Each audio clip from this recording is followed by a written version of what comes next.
Oke, Assalamualaikum warahmatullahi wabarakatuh. Perkenalkan, kami dari kelompok Asoy dengan anggota yaitu Fahri, saya sendiri, dan dengan teman saya yaitu Mazai Nur Labiba dan Muhammad Naufal Zaki Aslam. Pada kesempatan ini, kami ingin mempresentasikan hasil diskusi kami terkait tugas 6 dengan isi sebagai berikut. Oke, masuk ke deskripsi data.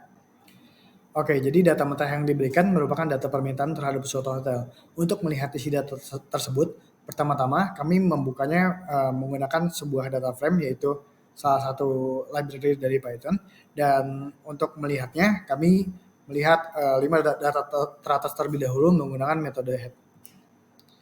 Selanjutnya, kami juga menggunakan metode tail untuk melihat seperti apa data yang ada di data terbawah, yaitu untuk menampilkan 5 baris terbawah.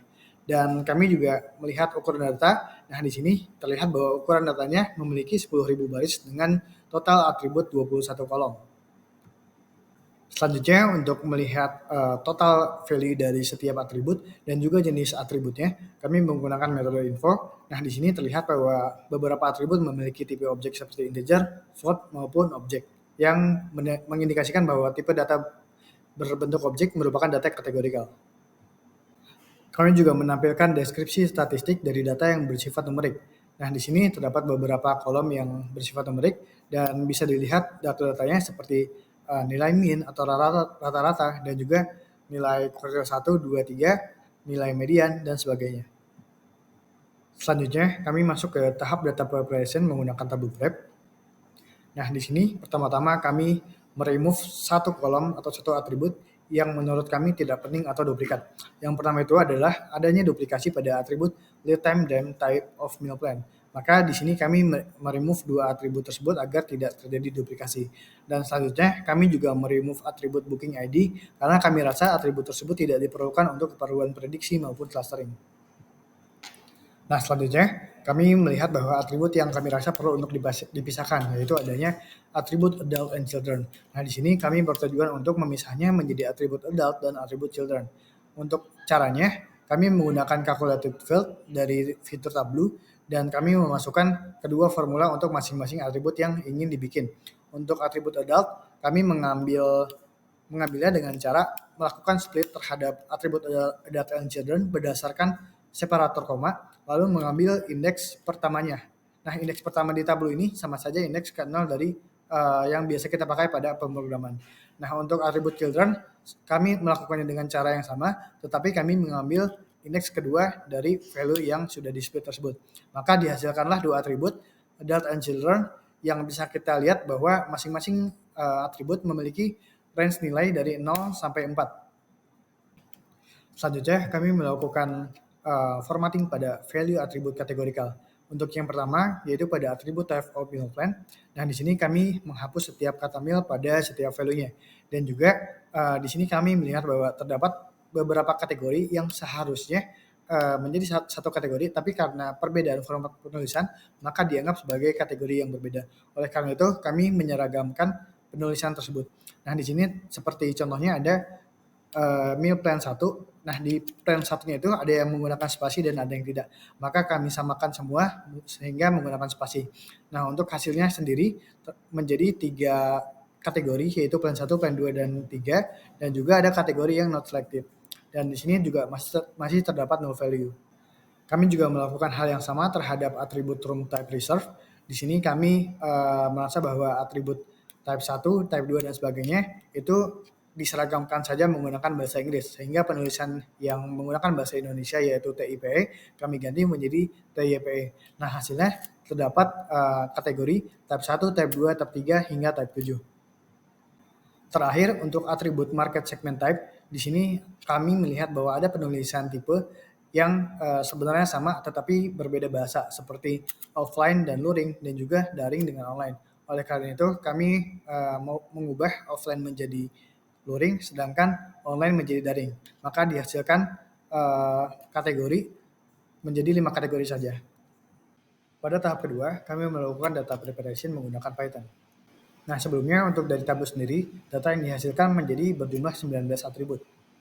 Pada bagian ini, tahapan pertama yang kami lakukan adalah pengecekan missing value atau null value. Nah, di sini kami mengerjakan menggunakan function yang kami buat, maka didapati bahwa terdapat 10 atribut yang memiliki missing value. Untuk penanganannya, kami melakukan penyesuaian terhadap masing-masing makna atau isi dari atribut itu sendiri. Yang pertama itu adalah untuk atribut type of meal plan, room type reserve, arrival year, arrivalman, dan juga market segment type. Kami mengasumsikan bahwa atribut tersebut dapat diisi dengan nilai modus atau nilai yang paling banyak muncul. Nah, selanjutnya untuk atribut required car parking space, kami mengasumsikan bahwa value yang tidak diisi atau value yang nol berarti bahwa tamu hotel tersebut memang tidak membutuhkan parking space, sehingga kami isi dengan nilai 0. Nah, selanjutnya untuk atribut sisanya, kami melakukan drop terhadap row tersebut karena jumlah missing value-nya memang juga tidak terlalu banyak. Setelah dilakukan hal penanganan ini, maka dapat terlihat bahwa tidak ada lagi missing value dan jumlah datanya menjadi berjumlah 9.954 baris. Selanjutnya masuk ke tahap penanganan duplikasi data. Setelah kami cek, ternyata memang tidak ada duplikasi data pada dataset ini sehingga tidak perlu ditangani. Masuk ke penanganan outlier, di sini kami berfokus terhadap atribut yang bersifat numerik. Nah, pertama-tama kami melakukan visualisasi box plot terlebih dahulu untuk melihat jumlah outliernya. Nah, di sini terdapat outlier hampir di setiap atribut numerik dengan jumlah outlier yang bervariasi.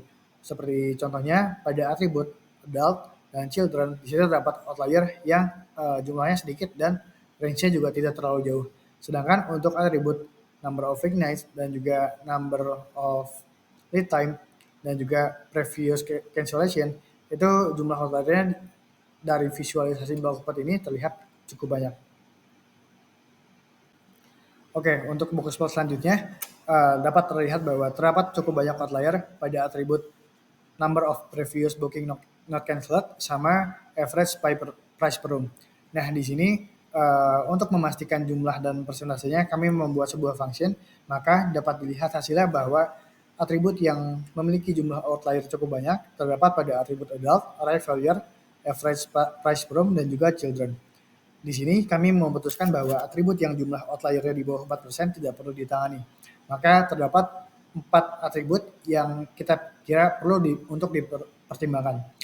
Atribut yang pertama yaitu atribut adult. Di sini kami lihat sebelumnya pada tabel bahwa range nilainya hanya pada 0 sampai 4. Begitu juga dengan atribut children. Maka kami rasa hal tersebut merupakan nilai yang valid, bukan nilai yang berada di luar range tersebut, dan juga nilai tersebut merupakan nilai yang memang nilai sebenarnya dari data yang ada, bukan merupakan sebuah kesalahan input dan sebagainya. Untuk arrival year juga nilainya hanya berkisar antara 2017 atau 2018, maka nilai tersebut merupakan nilai yang valid. Oleh karena itu, hanya ada satu atribut yang kami putuskan untuk ditangani outliernya, yaitu average price per room. Untuk memutuskan penanganannya seperti apa, kami melakukan visualisasi terlebih dahulu terhadap bentuk distribusi datanya, maka dapat dilihat bahwa distribusi cukup normal, sehingga kami bisa menggunakan penanganan outlier dengan cara menggantinya dengan nilai rata-rata dari atribut ini sendiri. Nah, setelah ditangani, maka jumlah outliernya berkurang menjadi 0,4%, yang berarti sangat sedikit. Oke, terakhir kami melakukan encoding pada atribut data kategorikal, maka dapat dilihat hasilnya. Semua data saat ini bersifat numerik dan jenis datanya hanya antara integer atau float. Oke, lanjut ke prediksi yang akan dijelaskan oleh saya.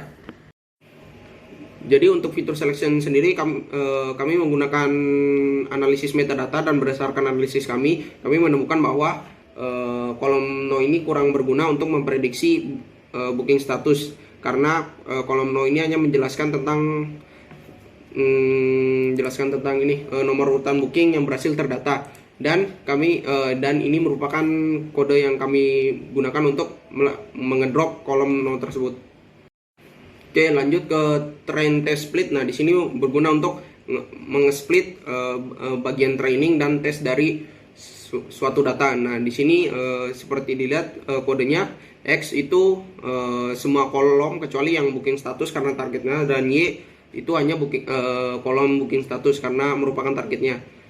Dan di sini kami menggunakan test size 0,2 yang berarti 20%-nya testing dan 80%-nya merupakan training. Karena kami memilih seperti itu karena biasanya untuk training dan testing di splitnya memang 80 sama 20%.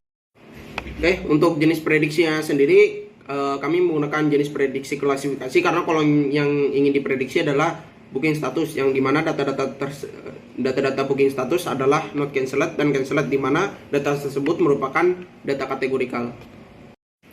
Nah, untuk model pertama kami menggunakan random forest dan ini kodenya, dan akurasi dari random forest adalah 88%. Ya, lanjut ke nearest neighbor yang merupakan model kedua. Kami menggunakan min max scaler agar fitur-fiturnya tidak mendominasi fitur-fitur yang lain, dan kami menggunakan nearest neighbor 3 karena kalau satu yang dievaluasi hanya satu, yang dimana itu kurang baik. Kalau dua itu nanti bisa conflicting begitu jawabannya, misalnya satunya not cancelled, satunya lagi cancelled, dan kami tidak memakai lebih dari 3 karena kalau semakin banyak malah semakin buruk performanya. Dan untuk akurasinya sendiri adalah 81% untuk key nearest neighbor. Lanjut ke model ketiga yaitu decision tree, dan akurasi decision tree sendiri ini adalah 83%. Lanjut ke model terakhir, yang model keempat yaitu logistic regression. Akurasi logistic regression sendiri ini adalah 79%. Lanjut ke kesimpulan. Nah, klasifikasi terbaik adalah random forest yang mencapai akurasi 88%. Walaupun begitu, idealnya adalah 90% dan ke atas. Tetapi menurut saya 88% ini sudah tergolong baik. Dan akurasi 88% ini tidak mencapai 90% dapat terjadi karena pemilihan fitur yang kurang baik, preprocessing yang kurang baik, atau data yang diberikan kurang baik. Setelah melakukan data preparation dan prediksi, kita akan melakukan clustering.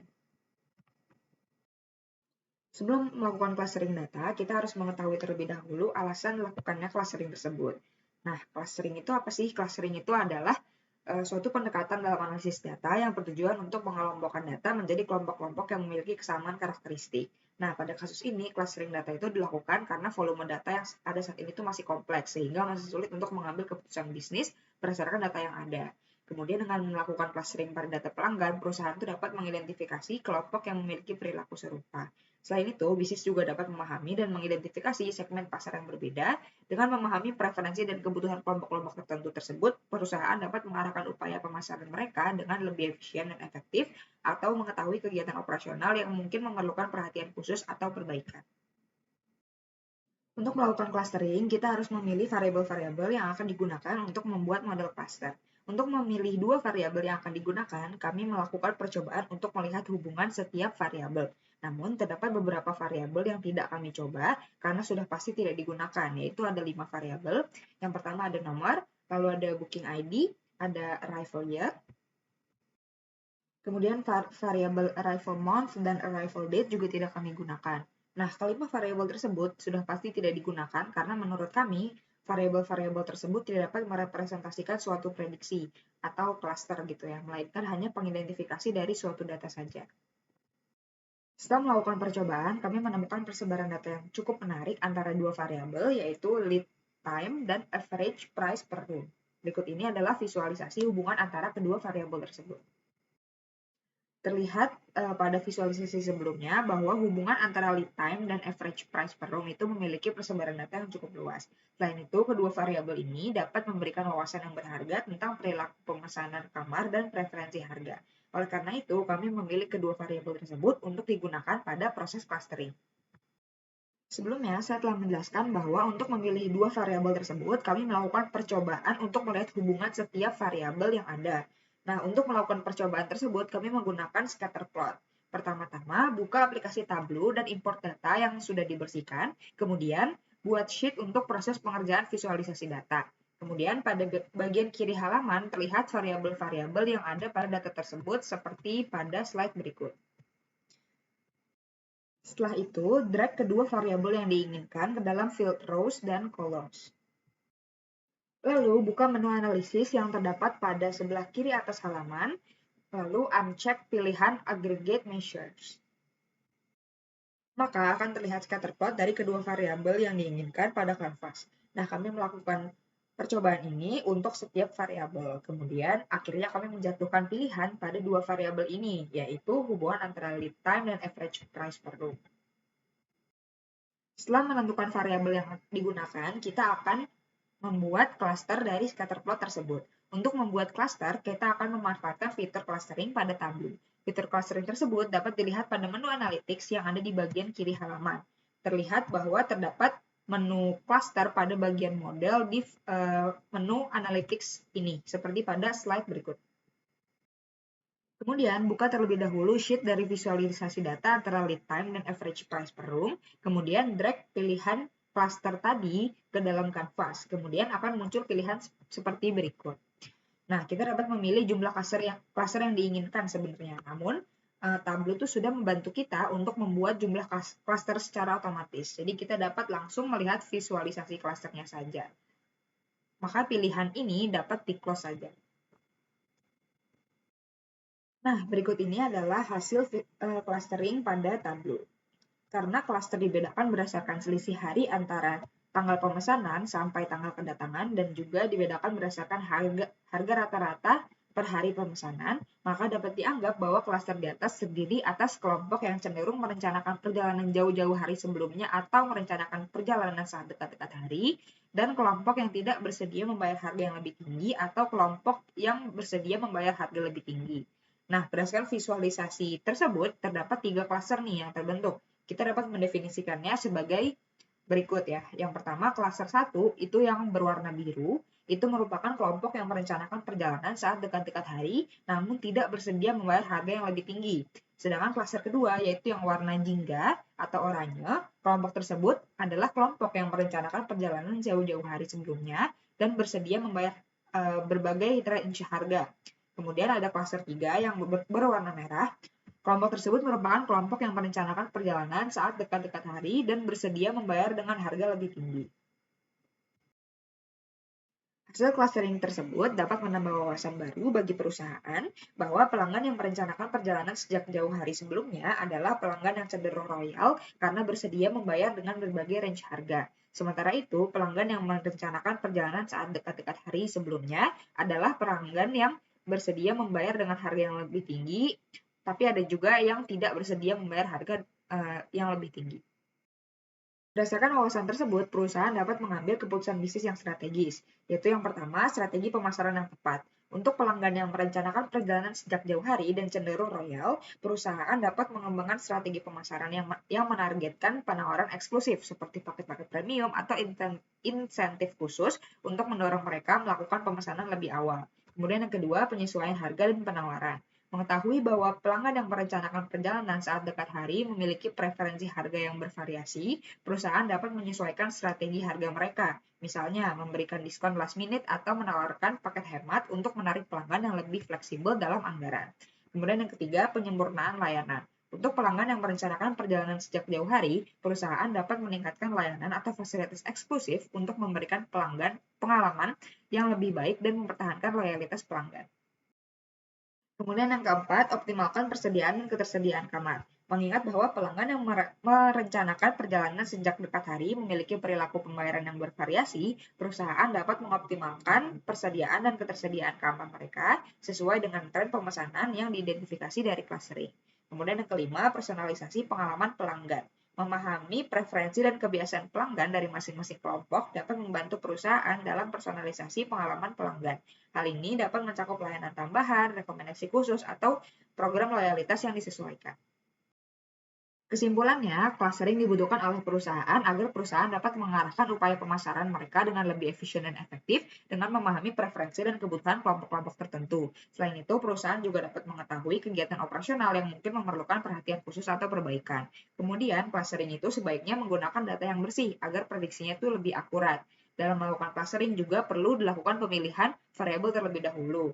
Nah, pemilihan variabel tersebut harus dilakukan berdasarkan analisis yang kuat agar dapat menghasilkan wawasan yang berguna bagi keputusan bisnis. Pada kasus kali ini, kami memilih variabel lead time dan average price per room untuk melakukan clustering, yang kemudian hasil akhirnya adalah hasil dari kedua fitur tersebut dapat memberikan wawasan bagi perusahaan yang dapat bermanfaat untuk mengambil keputusan bisnis ke depannya. Sekian penjelasan dari kami mengenai data preparation, prediction, dan clustering. Mohon maaf bila terdapat kesalahan dalam pemrosesan data, penyusunan materi, atau dalam kata-kata yang kami ucapkan. Terima kasih banyak atas perhatiannya.